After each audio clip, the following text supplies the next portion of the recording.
অনেকেই বলতে চাচ্ছেন যে তারাবির সালাত জামাতে পড়া আপনার বেদাত, এবং হযরত উমর রাদিয়াল্লাহু আনহু উনিও নাকি বলছেন যে এটা একটা উত্তম বেদাত। এটা একটু ক্লিয়ার করার জন্য অনুরোধ করছি। সাথে আরেকটা প্রশ্ন একই রিলেটেড, যে রাসূলুল্লাহ সাল্লাল্লাহু আলাইহি সাল্লামের সাথে যে সাহাবীরা 3 দিন জামাত পড়েছিলেন, সেটা কি প্রথম রাত্রিতে ছিল নাকি শেষ রাত্রিতে ছিল? জি, সংশ্লিষ্ট প্রশ্ন এই ভাইয়ের এসেছে যে তারাবির সালাত জামাতে পড়া নিয়ে। আর একটি প্রশ্ন যে রাসূল সাল্লাল্লাহু আলাইহি সাল্লাম সালাতটি পড়েছিলেন কি শেষ রাত্রি না প্রথম রাত্রিতে। আমি এবারটা বলেছি, তখন হয়তো ভাই খেয়াল করেননি। সহিহ বুখারী হাদিসে আসছে বাদা আন সাল্লাল ফিল ইশাইল আখিরা, রাসূল সাল্লাল্লাহু আলাইহি সাল্লাম প্রথম রাত্রিতে শুরুই করলেন তিনি এশার সালাতের শেষে। হাদিসটি স্পষ্ট আসছে, তাহলে স্পষ্ট হলো আমার কাছে, শুরুই করেছেন এশার সালাতের পরে। তারাবির সালাত জামাতে পড়া বেদাত নয়, সুন্নাত। নিমাতুল বিদাতু হাদিহি যে কথাটি বলা হয়েছে, এই হাদিসটির অর্থ আমি বুঝতে ভুল করেছি। এই হাদিসটি আসছে সহিহ বুখারী 2012 নম্বর হাদিস। হাদিসটা আরো পরিষ্কারভাবে বুঝি।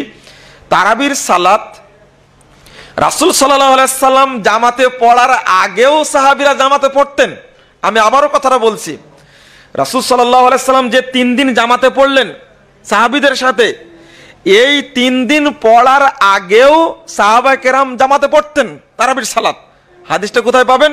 সহিহ বুখারী প্রথম খণ্ডের 269 পৃষ্ঠা খুলেন এবং ওই কিতাবুস সালাতে তারাবি এই অধ্যায়ের মধ্যে পাবেন। আর মুসনাদে আহমদে হাদিস বর্ণিত হয়েছে 26,350 নম্বর হাদিস। এই হাদিসের একটু বিস্তারিত ব্যাখ্যা বলি আপনাদেরকে, হাদিসটা পরিষ্কার করে উপস্থাপন করি। মা আয়েশা রাদিয়াল্লাহু আনহা বলছেন কানা আসহাবুন নবী সাল্লাল্লাহু আলাইহি ওয়াসাল্লাম ইউসাল্লুন ফি মসজিদে নবী সাল্লাল্লাহু আলাইহি ওয়াসাল্লাম, নবী করিম সাল্লাল্লাহু আলাইহি ওয়াসাল্লাম মসজিদে সাহাবীরা সালাত আদায় করতেন আওজাআন, মানে পৃথক পৃথক দল হয়ে। ইসল্লিন নাফারুল খমসাতু আবি সিত্তাতু, কোরআন যে তেলাওয়াত করে তার সাথে কখনো 5 জনের একটি দল, কখনো 6 জনের একটি দল পড়েন। একই মসজিদে এক ইমামের পিছনে যে কোরআন তেলাওয়াত জানে তার পিছনে 5 জন, আর এক ইমামের পিছনে 6 জন, আও আকসারু আও আকাল্লু মিন যালিক, এই 5-6 জনের বেশি বা তার চেয়েও কম তারা সালাত আদায় করতেন। আমারানি রাসূলুল্লাহ সাল্লাল্লাহু আলাইহি ওয়াসাল্লাম লাইলাতান, আল্লাহ রাসূল এর মধ্যে এক রাত্রিতে আমাকে বললেন আন আমসিবা হাসিরান, আমি যেন একটা চাটাই পেড়ে দিই, চাটাই যেন বিছিয়ে দিই সালাত আদায় করার জন্য। হাদিসটা লক্ষ্য করবেন শুরু থেকে শেষ পর্যন্ত। হঠাৎ সাহাবীরা পড়তেন এইভাবে মসজিদ নববীতে জামাত করে, জামাতটা ছিল পৃথক পৃথক, 5 জনের 6 জনের বা 10 জনের এইভাবে ছিল। কিন্তু আল্লাহ রাসূল একদিন বললেন যে তুমি আমাকে একটা চাটাই বিছিয়ে দাও। আমি চাটাই বিছিয়ে দিলাম রাসূলের জন্য। অতঃপর রাসূলের ইক্তেদা করলেন অন্যান্য সাহাবীরা।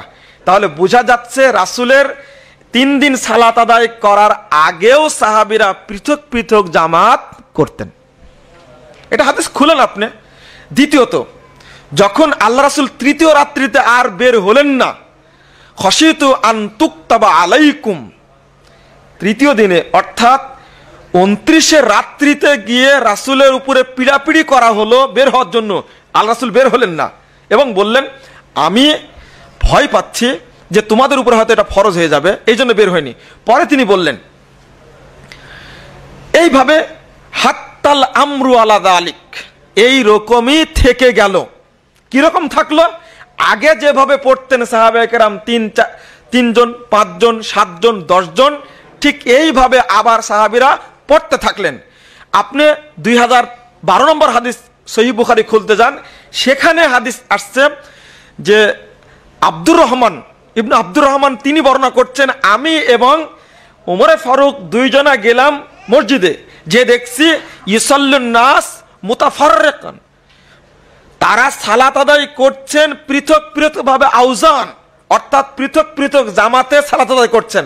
তখন তিনি বললেন যে যদি আমি এই জামাতগুলোকে এক জামাতে করি তাহলে ভালো হয়। তাহলে দেখুন ওমর রাদিয়াল্লাহু আনহু তিনি কি জামাত চালু করলেন? না, রাসূল সাল্লাল্লাহু আলাইহি সাল্লাম যে 3 দিন জামাত করেছিলেন সেটাই পুনরায় তিনি চালু করলেন। আরো কথা হলো এই ব্যাপারে শেষ কথা আমি বলতে চাচ্ছি যে হাদিস প্রমাণ করে আল্লাহ রাসূল 3 দিন জামাতে পড়ার আগেও সাহাবীরা জামাতে পড়তেন। আল্লাহ রাসূল 3 দিন পড়ার পরে আর জামাত হলো না, অতঃপর সাহাবীরা আবার পড়তে থাকলেন কিভাবে? ওইভাবেই। এবং উমর ফারুকের খেলাফতের শেষ আমলে তিনি দেখলেন মসজিদ নববীতে পৃথক পৃথকভাবে সালাত হচ্ছে, অতঃপর তিনি এক ইমামের আয়াতটা তিনি সালাত আদায় করালেন। তারপরে রাসূল সাল্লাল্লাহু আলাইহি সাল্লামের সুন্নাতের আলোকে যেহেতু হয়ে গেছে, তিনি একটা কথা উল্লেখ করলেন, নিমাতুল বিদাতু হাদিহি। বাহ, চমৎকার সুন্দর একটা নিয়ম। আপনি যদি বলেন কথাটি যে উমর রাদিয়াল্লাহু আনহু নিজেই বেদাত বলে গেছেন, তাহলে একটু জ্ঞানের ত্রুটি বলবো, কারণ যে সালাত তিনি চালু করলেন ওই সালাতকে তিনি বেদাত বলতে পারেন? তাহলে এটা জ্ঞানের ত্রুটি। আর নিঃসন্দেহে বেদাতের অর্থ ভুল বুঝেছি। আপনি আরেকটি আয়াত শুনুন, সূরা আহকাম 9 নম্বর আয়াতে আল্লাহ রাব্বুল আলামিন আল্লাহ রাসূলকে লক্ষ্য করে বলেছেন যে কুল মা কুনতু বিদআম মিনার রাসূল, হে মুহাম্মদ আপনি বলুন যে আমি বেদাতি রাসূল নই। অর্থ কি ঠিক হবে এটা? না, এর অর্থটা হবে আমি নতুন কোনো রাসূল নই, ইতিপূর্বেও রাসূল এসেছিলেন, এই কথাটি মানুষকে বলুন আপনি। তাহলে এই বিদআন শব্দটা তৈরি হয়েছে আবিধানিক অর্থে। তাহলে কি রাসূলকে বলবেন আপনি আমি বেদাতি রাসূল নই, ইতিপূর্বে রাসূলগুলো বেদাতি ছিল? নাউজুবিল্লাহ। আসলে একটা শাব্দিক অর্থ আর একটা হলো কি শারঈ অর্থ বা পারিভাষিক অর্থ। হজ মানে কি? আপনারা বলবেন হজ মানে এই টিকিট কাটার পরে বাংলাদেশ থেকে সৌদি আরব যাওয়া, সেখানে গিয়ে তওয়াফ করা, উমরা করা, আরাফার মাঠে অবস্থান করা, এই নাম হলো হজ। না, হজ অর্থ তা না। হজ অর্থ কি? সংকল্প করা, মনন করা।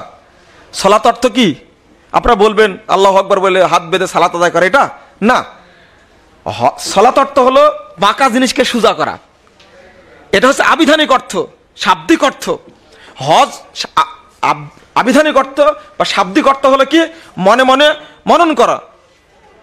আর পারিভাষিক অর্থ, সালাতের পারিভাষিক অর্থ এবার যদি আপনি খুঁজতে যান তাহলে কি এই তাকবীর থেকে নিয়ে সালাম ফিরানো পর্যন্ত যেগুলো করবেন সবগুলো সালাত এর অন্তর্ভুক্ত, ব্যাপক। হজ যদি পারিভাষিক অর্থ নিতে চান তা হজ্জের সমস্ত আহকামকে আল্লাহর উদ্দেশ্যে বাস্তবায়ন করার নাম কি? হজ। তাহলে বেদাতের একটা আবিধানিক অর্থ আর একটা কি শারঈ অর্থ। তাহলে শারঈ অর্থটা যদি আমি নেই এই জায়গায়, তাহলে উমর রাদিয়াল্লাহু আনহুকে কিন্তু বেদাতি বলা হয়ে গেল। এই কথাটা কি ঠিক হলো? না, উমর রাদিয়াল্লাহু আনহু বেদাতি ব্যক্তির জান্নাতে প্রবেশ করা খুব দুষ্কর আছে, কিন্তু রাসূল সাল্লাল্লাহু আলাইহি সাল্লামের সুসংবাদ অনুযায়ী পাওয়া যায়, তিরমিজি খুলুন 2য় খণ্ডের 209 পৃষ্ঠা, রাসূল সাল্লাল্লাহু আলাইহি সাল্লাম বলছেন উমর রাদিয়াল্লাহুর সামনে যে ওমর আমি তোমার জন্য জান্নাতে বিশাল একটি প্রাসাদ নির্মাণ করা দেখে আসলাম। উমরকে বেদাতি বলার সুযোগ নাই। মূলত নিমাতুল বেদাতু হাযিহি এই কথাটি হলো আল্লাহ যেমন ব্যবহার করেছেন শাব্দিক অর্থ, উমরে ফারুক হাদিসের মধ্যে ব্যবহার করেছেন শাব্দিক অর্থ। সূরা বাকারা 117 নম্বর আয়াতটা খুলেন, আল্লাহ নিজেকে বলছেন বাদিউস সামাওয়াতি ওয়াল আরদ, অর্থাৎ আল্লাহ হলেন কি বাদী, মানে প্রথম সৃষ্টিকারী। এই প্রথম আসমান জমিনের সৃষ্টি করেছেন কে? আল্লাহ। তাই এখানেও শব্দটি ব্যবহার হয়েছে কিসে? আবিধানিক অর্থে। আল্লাহ দুই জায়গাতে ব্যবহার করেছেন আবিধানিক অর্থে, উমরে ফারুক এই জায়গায় ব্যবহার করেছেন শব্দটা কি আবিধানিক অর্থে, শারঈ অর্থে বেদাত নয়। আমরা অর্থটা ভুল করেছি। শেষ কথা এই ব্যাপারে, রাসূল সাল্লাল্লাহু আলাইহি ওয়াসাল্লামই জামাতে তারাবি পড়াবার ব্যাপারে অনুমতি দিয়ে গেছেন। দ্বিতীয় অংশটি হলো এই যে তিরমিজি খুলুন প্রথম খণ্ডের 166 পৃষ্ঠায় আল্লাহর রাসূল প্রথম দিন তারাবি পড়লেন, দ্বিতীয় দিন পড়ার পরে তিনি সাহাবীদের কাছে ভাষণ দিচ্ছেন। যখন সাহাবীরা বললেন ইয়া রাসূলুল্লাহ লাউ লাফানতানা নাফলতানা, যদি আমাদের জন্য একটা নফল ইবাদত এটাকে নির্ধারণ করতেন আপনি কতই না ভালো হতো। তখন আল্লাহ রাসূল বললেন যে মান সাল্লামাল ইমামে, যে ব্যক্তি ইমামের সাথে সালাত আদায় করবে হাত্তা ইয়ানসারফা, যতক্ষণ ইমাম শেষ না করবে ফিরে না যাবে, কুতিবা লাহু কিয়ামুল লাইলাতিন, তার জন্য পুরো রাত্রি ইবাদত করার সমান সওয়াব পাওয়া যাবে। এই হাদিস মানে 3 রাত্রিতে তারাবি পড়েছেন, তার দ্বিতীয় রাত্রিতে রাসূল সাল্লাল্লাহু আলাইহি সাল্লাম অনুমোদন দিয়েই গেছেন ইমামের সাথে তারাবির সালাত আদায় করা যাবে। এর বিষয়ে আরো বিস্তারিত জানতে চাইলে আমার একটা তারাবি রাকাত সংজ্ঞা একটা বই আছে, এই বইটি আপনারা সংগ্রহ করবেন, এই ব্যাপারে বিস্তারিত আলোচনা আছে। আশা করি এ ব্যাপারে স্পষ্ট হয়েছেন। আল্লাহ আমাদের তৌফিক দান করুন, আল্লাহুম্মা আমিন।